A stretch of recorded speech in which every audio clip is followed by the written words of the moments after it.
Bah en fait, on va partir un peu en débat. Après, j'espère qu'on sera toujours amis. Parce que moi, je vous aime bien. Et j'espère qu'on arrivera à respecter chacun notre opinion. Ce qui n'est pas le concept d'un débat. Si, quand même, si, c'est ça. Je suis plus très sûre. Le vrai concept d'un débat, non. Le mochi, il a un couteau, je suis plus sûre de rien. Je ne changerai pas mon avis, hein, de toute façon. Et du coup, la thématique... C'est une thématique, je me suis dit, c'est obligé, on se marche dessus, on s'écrase les mains et tout. Doit-on respecter les classifications shonen, shoujo ainsi que seinen, qui sont donc les trois classifications les plus utilisées. Et José, non? Bah non, puisque c'est c'est à l'intérieur du shoujo et du seinen en même temps. Pour rire. Non, si tu veux faire apparaître un Bruno femme, toi, je sais. Ça me fait rire parce que Katen Geek aurait dû venir parce que c'est un débat qu'on a tout le temps. On aurait dû inverser vos positions. Oui. Je voulais mettre celui-là en premier pour la première mission parce que c'est tellement un classique que ça permet de poser l'ambiance. Et... Comme ça, c'est fait. Alors bah du coup, qui c'est qui a envie de se lancer dessus? Parce que moi, je vous avais dit que j'avais un avis un peu particulier, puisque moi, je trouve que c'est important à garder. Parce que quand je vais lire un shonen, un shoujo ou un seinen, ça va me donner des indications sur comment est-ce que l'histoire a potentiellement été conçue par rapport au public du magazine pour lequel il a été conçu. Mais ça donne une fausse image aux consommateurs étrangers, en tout cas. Je trouve que c'est vraiment plus gênant pour les gens qui sont pas au Japon, qui sont pas japonais et qui ont peut-être pas une manière comme moi de consommer le manga et qui vont se dire ah ouais, un shonen c'est pour les garçons ou des trucs comme ça. Parce que moi je sais que j'ai eu beaucoup de cas de gens qui m'ont dit ah non mais c'est un shoujo, je vais pas mettre mes mains dessus. Ou des trucs vraiment du genre, alors que moi je me dis mais c'est complètement stupide parce que moi je suis une meuf, je lis du shoujo, je lis du shonen et je lis du seinen. Je lis de un peu tout. Et dans ces trois classifications, on retrouve un peu tout. On peut retrouver dans chacun des trois de la romance, de la baston, de l'horreur, de l'aventure, finalement, hein, vraiment. Du coup, je trouve que c'est un peu dommage des gens qui se ferment alors qu'en fait, il faudrait prendre ces classifications juste comme une contextualisation de comment l'histoire va potentiellement être amenée selon le public pour lequel il était prévu. Voilà, exactement. Et en fait, on est d'accord? Ah oui. On est d'accord, mais après, on peut tous se nuancer un petit peu. Moi je trouve qu'il y a un souci, effectivement, sur la manière dont la plupart des gens qui veulent qu'on enlève ces classifications, je pense qu'ils se trompent de combat, dans le sens que le combat, il n'est pas d'enlever shoujo, seinen, parce que même Akata, qui se défend de ça dans sa catégorisation, rajoute le shoujo du mois, par exemple, des stickers. Donc, même Akata sait qu'il faut des fois marquer que le shoujo du mois indique que c'est l'héritage d'une pensée.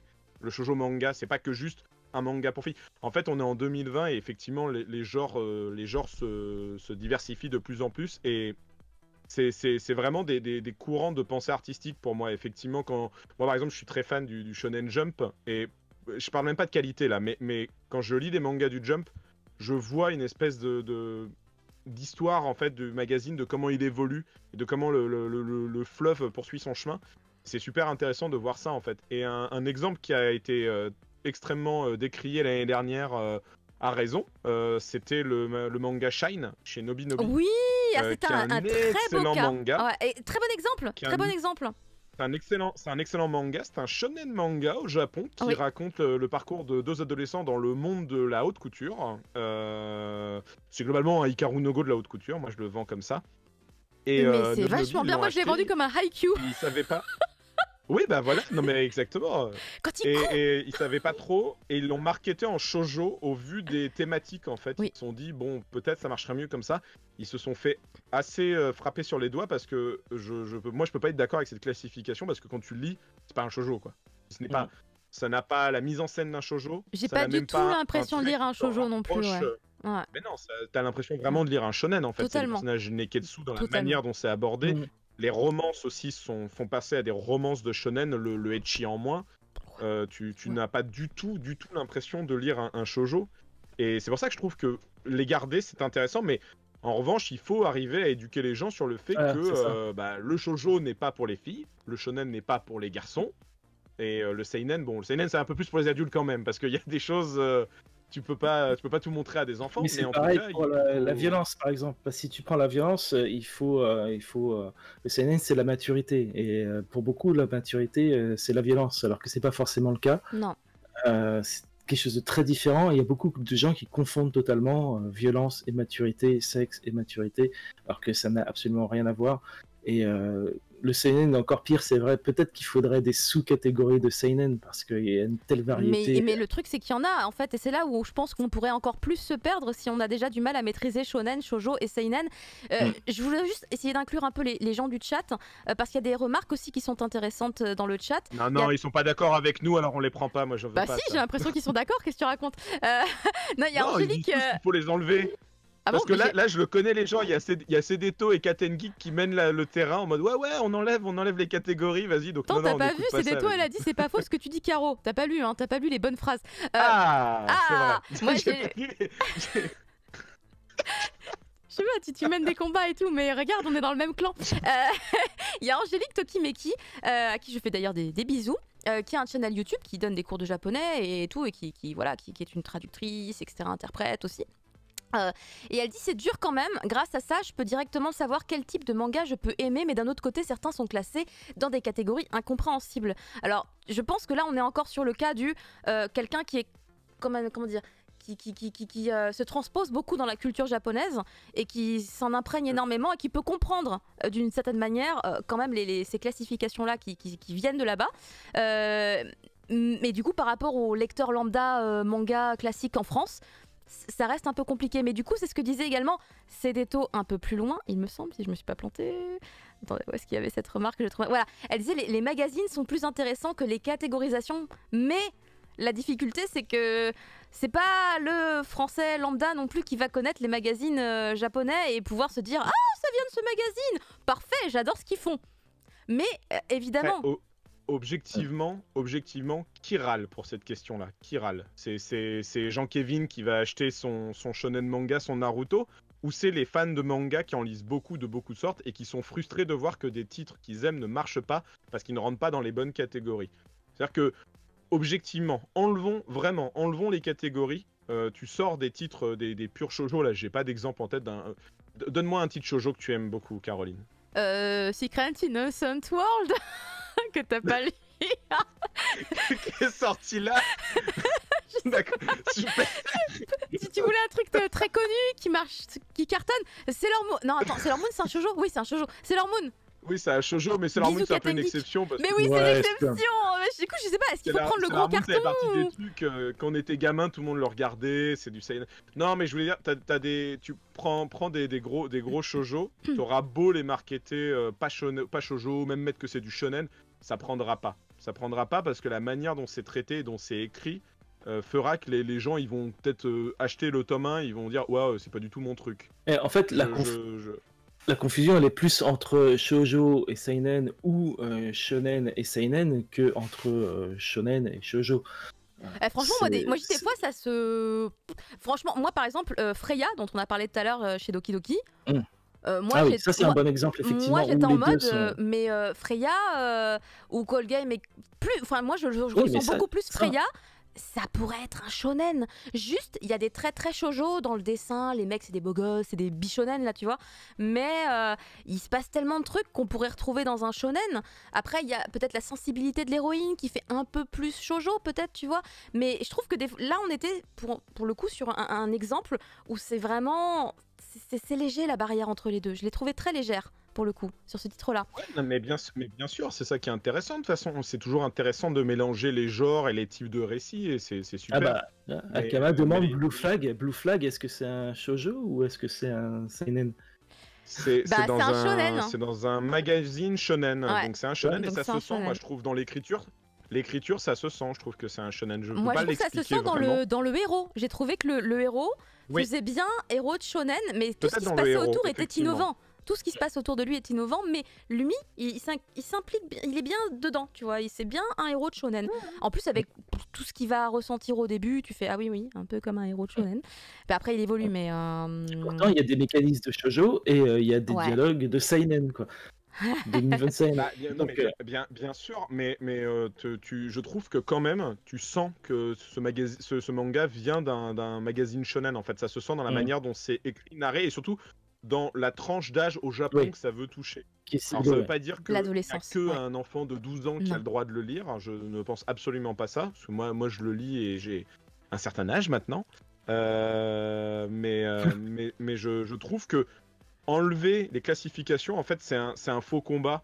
Que le combat, il doit pas se travailler sur ça, il doit se travailler en amont sur éduquer les jeunes lecteurs d'une certaine manière. Les éditeurs devraient faire un truc pour changer cette manière de penser, en fait, plus que changer les étiquettes. Tu vois, c'est... Tu enlèves, je sais pas, tu as un pot de confiture et un pot de yaourt, t'enlèves les étiquettes, en les mangeant, tu sentiras au bout d'un moment quand même que tu manges un yaourt ou de la confiture. Le but, c'est de faire en sorte que ton gamin, il arrive à apprécier les deux, en fait. À un moment, faut être logique. Surtout si tu mélanges les deux, c'est vachement bon. Ouais, c'est vrai. Et oui, voilà, exactement. C'est une comparaison très intéressante.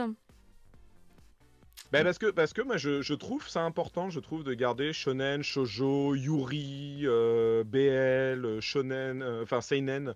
Ça indique vraiment pour moi une manière dont le titre est créé à la base, et ça veut pas dire que ça ne plaira qu'à la catégorisation pour laquelle il est pensé au Japon. Surtout pas, quoi. On a plein d'exceptions qui apparaissent tout le temps, et tu vois... Il y a de plus en plus de shonen qui plaisent aux filles, parce qu'en plus, les shonen ont réussi à capter le public féminin avec plein de bichots, avec pas de shit facile. Mais pas que, non, mais disons, parce qu'on aime bien les histoires. Tu vas pas me dire que... Oui. Tu vas pas un me dire peu sexiste, ce que tu disais là.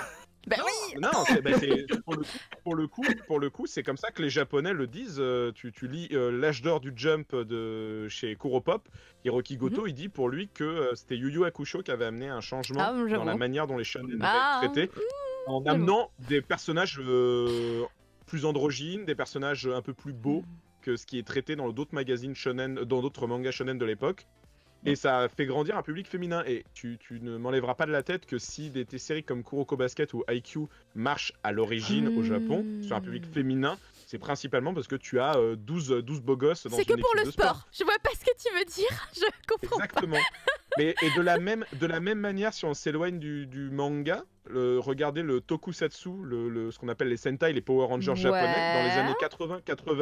dans les années 80-90, c'était beaucoup de stars d'action, de la Jack et des salles de sport. Maintenant, c'est des bichonen. Ouais. Et maintenant, ce sont effectivement des idoles masculins, des jeunes artistes. Moi, j'attends la saison avec plusieurs filles, quand même, avec une majorité de filles. Ah, bah, ça, c'est les prochaines étapes, on est d'accord. Effectivement, c'est les prochaines étapes. C'est ça qui est super, en fait. Ouais. Le monde, il évolue, c'est ça qui est cool à ce niveau-là. On parlait de la classification shonen, shoujo, seinen, et c'est vrai qu'on pensait beaucoup, enfin moi en tout cas quand j'en ai parlé, je pensais beaucoup aux consommateurs spécifiquement, mais par rapport également à l'éditeur, j'imagine que c'est une problématique, puisque justement on est face à des titres qui parfois sont classés d'une façon au Japon, différemment en France, pour tenter de l'intégrer potentiellement vers le bon public, entre guillemets. Du coup je me dis que pour les éditeurs également, ça doit être une problématique qui doit être en permanence en réflexion. Et par exemple, alors je sais qu'on a Shiba Édition ici qui parlait à l'instant également de shonen et de neketsu, puisque le neketsu étant un sous-genre du shonen, mais très spécifique. Le neketsu, il a des espèces de règles un peu établies. Je pensais à Kana, par exemple, qui Kana pour le coup a pris le parti de se dire on va créer une collection qui s'appelle Life, et de mettre des titres dedans, alors qui vont justement être plus matures, mais qui sont pas forcément ce qu'on aurait envie d'appeler des josei.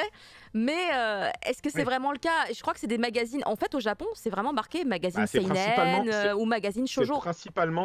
C'est principalement. Je crois qu'il y a pas. Ah, peut-être qu'il y a un titre qui vient d'un shoujo magazine, mais la plupart viennent de seinen.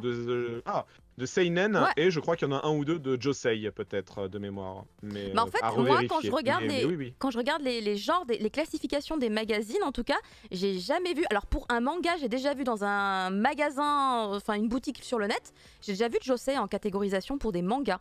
Pour des magazines, je n'ai jamais vu le terme josei. C'est toujours seinen, même si ça va parler d'histoire. Enfin, il me semble, ou alors j'ai des mauvais souvenirs. Je t'avoue que j'ai pas je n'ai pas une assez grande connaissance de tous les magazines de publication au Japon. Mais Juste que ça va être un public féminin. Mais peut-être que il y avait du josei, enfin le terme josei était peut-être utilisé effectivement sur la page même du magazine, mais je me souviens être justement allé checker, alors pas là aujourd'hui, donc c'est un peu flou, mais j'ai l'impression d'avoir été marquée par le fait que malgré tout, seinen était le terme le plus global.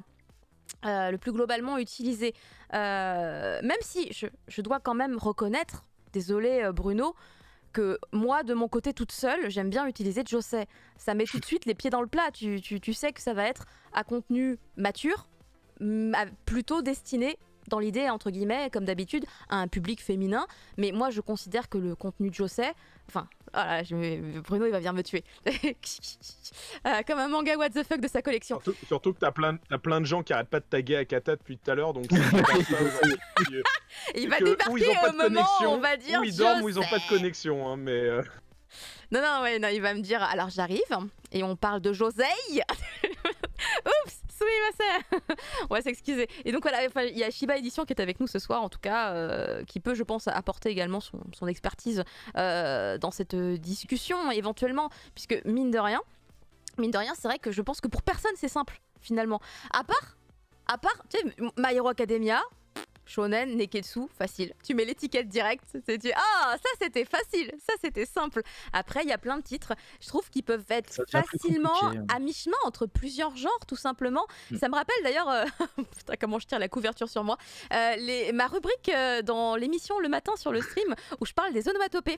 Et j'ai expliqué en fait que les onomatopées japonaises, il y avait plusieurs catégories, il y avait les giseigo, les gitaigo, les gihongo, et en fait, il y avait des onomatopées qui pouvaient également être dans une catégorie et dans l'autre parce qu'elles se mélangeaient un peu dans les thématiques. Et je me dis, bah en fait, finalement, les classifications shoujo, shonen, seinen, il y a des titres, clairement, ils se mélangent dans les deux. De toute façon, Fumble en parlait à l'instant. Il disait, oui, entre des fois shonen et seinen, tu vois, entre shoujo et seinen aussi, c'est ce que, voilà, là, on tire vers le josei.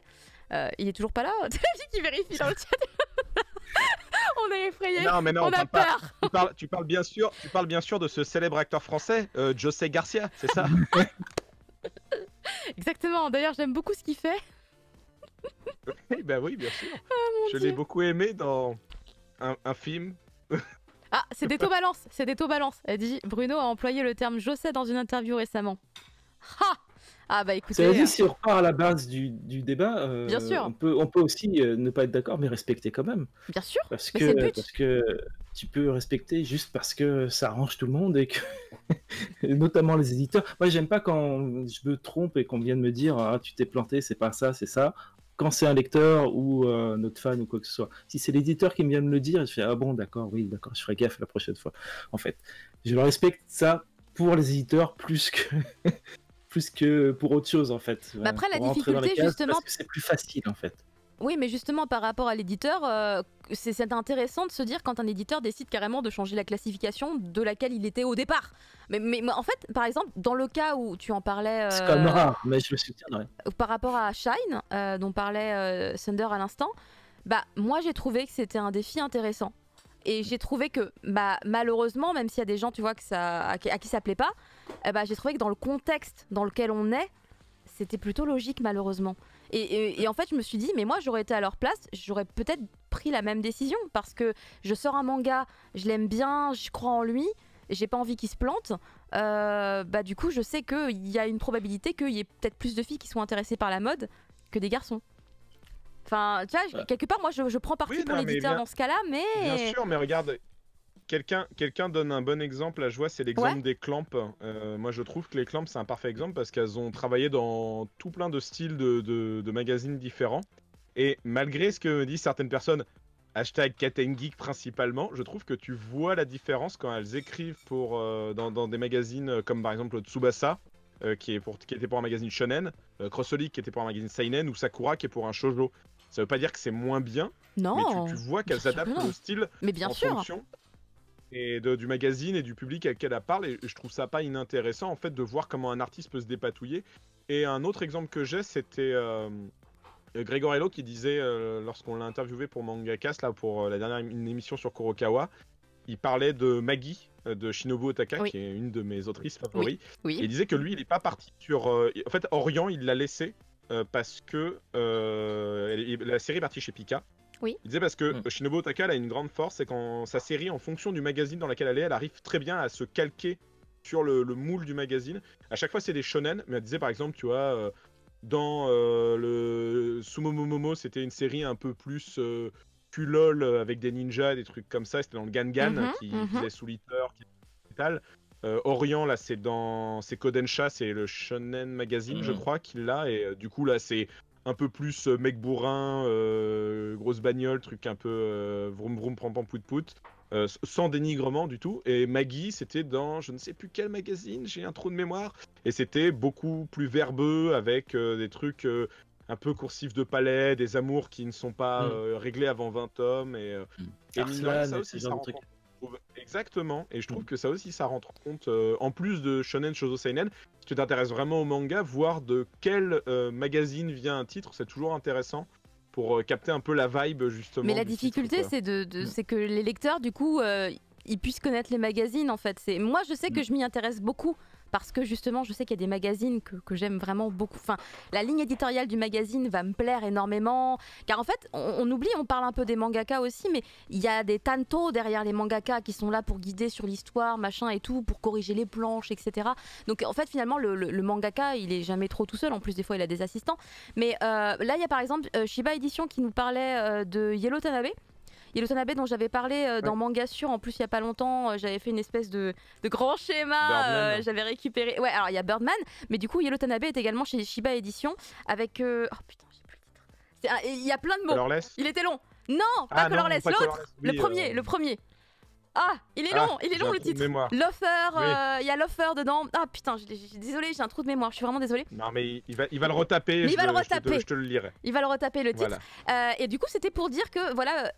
The Loafer in the End of the World. Magnifique, Subarashi. Et donc ça, pour le coup, c'est un titre qui va être plutôt shonen, alors que par exemple Birdman, qui est donc un manga de la même autrice, du coup chez Vega, c'est un seinen, parce que du coup, voilà, selon le magazine pour lequel le mangaka travaille, évidemment qui s'adapte, évidemment qu'il y a un tanto derrière. Et c'est ça qui fait aussi, à mon goût, finalement, la richesse du développement d'une histoire, c'est qu'on puisse proposer à un même artiste de se développer dans différentes directions par rapport à ça aussi. Mais c'est vrai que c'est pas tout à fait une question de classification, puisqu'on est plus sur une question de public d'un magazine. Et ça, c'est vachement plus précis qu'une simple classification, puisqu'il y a au moins, je sais pas combien de dizaines de magazines shonen qui existent. Franchement, il y a des magazines shonen et des trucs, c'est un peu limite un peu what the fuck, mais ça reste du shonen. C'est fou. Vraiment, je suis tombée des fois sur des trucs shonen, j'étais là genre vous êtes sûr qu'on n'est pas à la limite du seinen, parce que justement on en parlait des fois de la maturité dans le contenu des visuels, des fois ça peut porter à confusion. Parce qu'ils n'hésitent pas à mettre du sang, parce que c'est la violence est dirigée vers les plus jeunes, ça dérange moins au Japon et ça veut pas dire que c'est mature. Ça veut pas dire que les thèmes sont matures, ça veut pas dire que la narration est pour les adultes. C'est juste que ça les dérange pas de faire des décapitations pour les moins de 18 ans, c'est tout. Oui, c'est marrant parce qu'on n'a pas du tout les mêmes restrictions, dis donc, dans notre pays à nous. Ah non, parce que tu peux même un autre exemple, c'est ce qu'on appelle les kodomo manga, les mangas pour les jeunes enfants, qui servent souvent de premier manga. Il y a Zozo Zombie chez Vega, justement. Ah, il y a Zozo Zombie, par exemple, effectivement, chez Vega, qui a un titre très rigolo, mais un peu scato, quoi, parce que c'est très pipi caca. Oui, mais ça, c'est très... scato. Mais c'est vrai. Il n'y a pas plus pipi caca. Mais parce que c'est le vrai, c'est beaucoup de blagues de pipi caca. C'est vrai, mais j'aurais pas dit scato. C'était encore Grégoire Sama qui nous disait, je sais plus, un moment il parlait d'un titre pour enfants où c'est une espèce de mec, on dirait un peu un gorille, et genre il fait des concours avec les gamins, genre il roule son sexe autour d'un bâton, ils font des concours de l'ancienne morve, tu vois. Et bon, en France, ça passerait pas trop. Au Japon, ça passe nickel, tu vois. Ouais. Et c'est... Ah, d'accord, ok. C'est marrant parce que tu vois, Donc voilà, mais... Bon. Les Kodomo manga que moi j'ai lu en France, genre il y a, comment il s'appelle, Kiyun, ils ont une collection kids aussi, tu vois. Glénat aussi, tu sais, avec les chi et tout là, les petits chats. Mais ça, c'est voilà. pas des. Justement, Chi, c'est un seinen. C'est vrai, c'est un seinen. Ah, il est classé kids chez nous. Mais tu sais, je savais pas, j'ai pas été chercher. En fait, c'est comme Yotsuba, c'est des titres seinen. Mais et Momo, ils sont classés. Momo, le messager Momo du soleil ou ça, du c'est ciel. une création originale. Ça, c'est une création originale, il me semble. Alors, d'accord. Donc elle est bien classée kids là, comme il faut. Ça, je pense que oui à ce niveau-là. Oui, mais Chi, en revanche, c'est un seinen. Et je crois que tous les trucs genre Taiyama Misu Misu, c'est un tout ça, seinen aussi. D'accord. Je crois que c'est des seinen. C'est Chi, des c'est seinen sûr, les détente. autres trucs de chats. Mais parce que globalement, qui aime les chats au Japon, c'est surtout les jeunes femmes en fait. Principalement le cliché un peu au Japon de qui aime les chats, plus les jeunes femmes. Il y a plein d'hommes qui aiment les de chats en plus. Non mais vraiment, moi je suis allée dans les Neko Café là, j'ai vu une fois un chat, non, un mais mec, bien sûr. j'ai cru qu'il allait violer les chats avec sa tête comme ça là, tu vois. Il lui faisait des papouilles avec Oui, alors son on a visage. d'autres façons, on a tous des façons d'aimer les animaux, mais bon voilà, tu vois. Non mais ouais, les titres chats pour les hommes, c'est dans d'autres types de magazines. elles se transforment la nuit, elles deviennent des femmes, des succubes. C'est très bizarre, je ne comprends pas. Des hommes. Et là, ça m'intéresse comme type de lecture tout de suite. Ah, il y a Jado qui dit Ouais. Astra chez Nobinobi. C'est pas du shonen. Non, quoi? Et si, oui, c'est du shonen. Oui, non, mais Nobinobi ne font pas du Kodomo. Il y a peut-être une confusion. Nobinobi propose des lectures pour les jeunes, mais ils font pas que des. Ils proposent pas du tout que des contenus pour les enfants de base. La confusion, elle vient que de base, Nobinobi il faisait des livres pour enfants. Et que ça fait maintenant 2-3 ans qu'ils se diversifient. Et en fait, ils avaient déjà expliqué qu'ils voulaient faire des. En fait, un peu pas les mangas premier âge, mais des premiers mangas lecture, pour tout type de lecture diverses et variées. Mais c'est pour ça qu'ils ont Illuma, parce que Illuma c'est pareil, tu vois, c'est un shonen, c'est juste un shonen. Voilà. Et en plus, un super shonen. Ils ont quand même vraiment, je trouve, beaucoup de titres hyper intéressants. Et pas que voilà de la lecture pour tout petit, parce que c'est vrai qu'à côté. Je me souviens plus, ils avaient une série en 2 tomes, c'était des animaux, juste des animaux, c'était super mignon, il n'y avait pas beaucoup de dialogue et il n'y avait pas de fil rouge non plus. C'était mignon. Regarde, tiens, un autre exemple rigolo, là j'y repense, c'est Animal Kingdom chez Kiyun, où Ahmed il l'a mis en kids et je sais. On en a reparlé récemment, mais le premier tome, le bébé, c'est une espèce de truc un peu. C'est un peu un truc. Attends, lequel t'as dit? Lequel dans un monde d'animaux. Lequel? Animal Kingdom. Non, alors ça, il paraît que c'est hyper trash. C'est hyper trash, ça. Et oui. Animal Kingdom, c'est un peu. Enfin, c'est pas trash, mais oui, c'est trash. Alors, on m'a raconté des trucs. Moi, j'étais là en mode. Oh oui, bon, d'accord, effectivement, T'imagines si ce sont des mangas pour enfants qui te font grandir rapidement. Oh, bah, il faut vite grandir, hein, effectivement. Il faut se dépêcher, hein, on n'a pas le temps. Quelqu'un dit que. En fait, Yotsuba, ce serait un shonen. Ce serait classé en shonen. Oui, je viens de lire ça. Bah, tu vois, moi, je pensais que c'était un seinen, tu vois, comme quoi on peut se tromper. Donc, finalement, en fait, ça sert à rien. Vous aviez raison. Shonen, shoujo, seinen, on s'en fout. Allez. Non, mais c'est vrai que, voilà, en fait, ce serait que le plus intéressant, ce serait les magazines, mais on peut pas éduquer la France entière aux magazines de prépublication japonais. Ça ne marche pas. C'est pour ça que je trouvais que finalement. Mais encore une fois, je te dis, je pense que Jean-Kévin, il se plaint pas de shonen, shoujo, seinen. Lui, il s'en fout. Pourquoi tu parles de ce Jean-Kévin inconnu? Il est pas dans ma vie. Bah, Jean-Kévin, c'est mon nom d'inconnu random qui achète des mangas. C'est mon casual acheteur. Moi, ce que j'aime bien, c'est éventuellement les tags. Je sais que Akata met des tags sur ses covers, enfin à l'arrière des covers, du genre, là on est sur une thématique problème de société, familiale, thématique familiale, des trucs comme ça qui peuvent. PD, voilà. Moi je trouve ça c'est intéressant. Je sais que Nobinobi, semble ils le font aussi. Moi, ah ouais, t'aimes pas étiqueter sur les thématiques qu'il va y avoir dans le manga? Pourquoi? Non. Bah parce que je trouve que là pour le coup ça c'est clivant.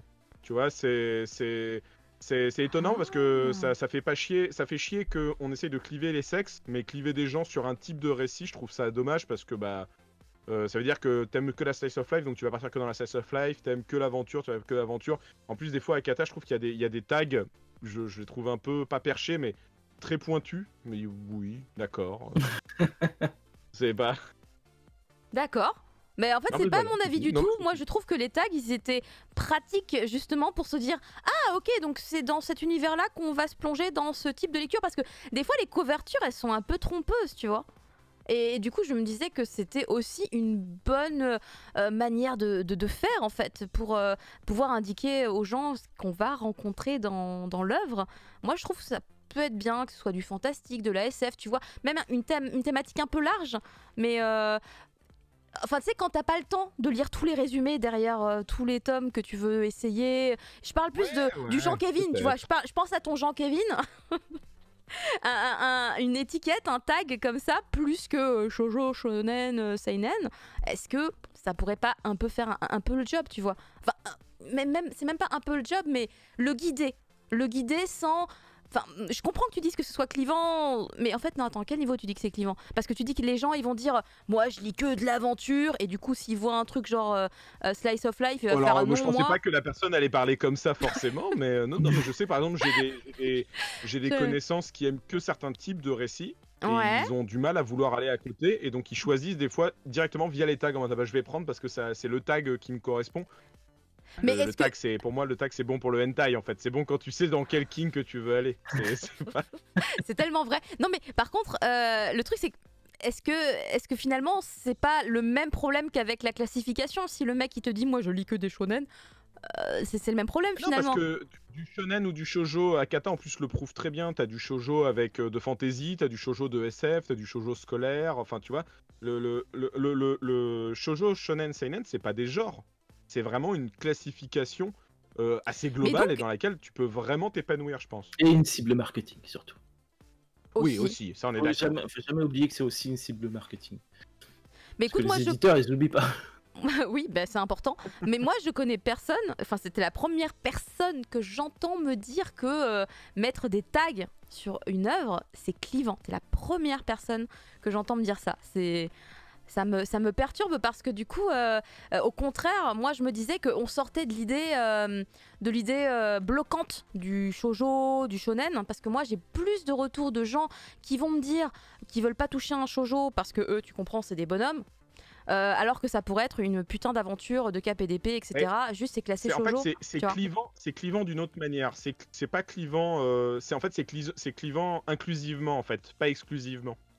Ce que je te disais, les catégories, en fait, ça fait que les gens restent dans leur cercle de confiance sur ce qu'ils aiment, et ils veulent pas aller vers d'autres types de genres de récits. Moi, je connais quelqu'un, par exemple, je ne citerai pas son nom. Je ne citerai pas son nom, mais je connais quelqu'un qui aime beaucoup la fantasy. Et je sais, par exemple, il me semble de mémoire que la SF, c'est moins son genre. Alors que des fois, il y a des titres de SF qui sont excellents. Et en revanche, cette personne, elle s'en fout que ça soit shonen, shoujo, seinen. Ah, donc, tu acceptes que certaines personnes soient limitées culturellement. Moi, ce genre de personne, c'est une super personne que j'aime beaucoup, donc non, pas du tout. Mais en fait, pour moi, vraiment, la classification par tranche d'âge, c'est clivant, mais en termes d'exclusion dans la tête des gens, en mode ah bah non, moi je lis pas ça. Et je trouve que à l'inverse, quand tu clives par le genre thématique, il y a plus ce truc genre ouais, c'est pas ma catégorie. Je sais pas comment l'expliquer, mais je trouve que c'est pas le même genre d'exclusion, mais au final on s'y retrouve de la même manière. Et je trouve ça même plus pernicieux parce que par exemple, imaginons que ton Jean Kevin est fan de SF, tu lui donnes un shoujo de SF, mais il va dire ouais, mais en fait moi j'aime pas trop ça, moi j'aime les shonen en fait, tu vois. Donc tu l'as piégé, tu vois, peut-être d'une certaine manière. Je trouve qu'il y a un truc aussi un peu piégeant. J'ai déjà essayé de faire ça avec mon mari, j'avoue. Non mais c'est vrai, tu peux pas, pour moi tu peux pas vendre un shoujo à quelqu'un en disant on s'en fout que ça soit un shoujo, c'est pas vrai. Il y a plein de gens pour qui ça compte, et le travail il est pas là à faire, le travail il est en amont, quand t'éduques les gens en fait, tu vois. Pour moi il est plus là. Oui. Faudrait peut-être faire des émissions où on parle de manga et d'anime pour conseiller les gens. C'est pas mal ça, c'est pas mal. Parce que du coup, des fois, quand on en parle, ça peut faire naître de l'intérêt auprès de certaines personnes qui ne s'y attendaient parfois pas trop. Mais je comprends le point de vue de Thunder, mais j'ai du mal à y adhérer malgré tout, puisque après, c'est une question d'expérience. Enfin, moi, selon mes expériences personnelles, c'est pas du tout comme ça que je le ressens, mais je conçois bien, évidemment, qu'on n'ait pas tous eu les mêmes retours, qu'on ait côtoyé des personnes différentes, et que c'est ce qui fasse que notre opinion s'est forgée ainsi. Allez, c'est bon. Je suis fatiguée, du coup ma langue a fourché, excusez-moi, personne n'a clippé, tout va bien. Non, mais c'est bien. Mais, Bon, On merci peut, à on peut tous les conclure pigeons qui sur le nous pigeon. regardent. On peut conclure sur le pigeon si exactement, vous voulez. merci aux pigeons. C'est une bonne fin de débat, je trouve ça. La meuf, sa langue, elle a fourché. Ils ont arrêté le débat. Ils ont dit ouais, c'est fini. Il y a des pigeons maintenant.